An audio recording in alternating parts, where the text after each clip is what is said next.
இல்லாமனு நினைக்கிறாங்க இல்லையா, அவங்கள அந்த கல்ச்சரே வந்து யாரும் என்கரேஜ் பண்ணாதீங்க, யாரும் காசு வாங்காதீங்க, உங்கள் பேரண்ட்ஸ்கிட்டையும் எடுத்து சொல்லுங்கன்னு நான் சொல்லியிருந்தேன்.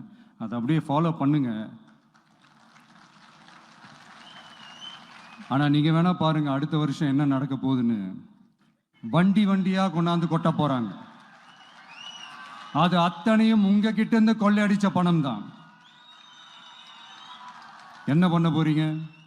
நல்லவங்க, நம்பிக்கையானவங்க, இதுவரைக்கும் ஊழலே செய்யாதவங்க யாருன்னு பார்த்து தேர்ந்தெடுக்க சொல்லுங்க.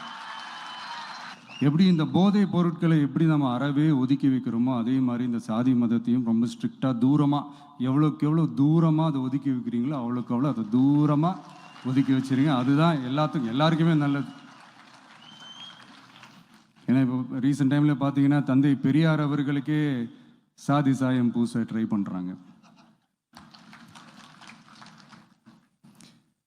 ஒன்றிய சிவில் சர்வீஸ் எக்ஸாமில் கூட சாதி சாயம் பூசுகிற மாதிரி ஒரு கேள்வி ஒன்று கேட்டு வச்சிருக்கிறாங்க. இதையெல்லாம் வன்மையாக கண்டிக்கிறோம்.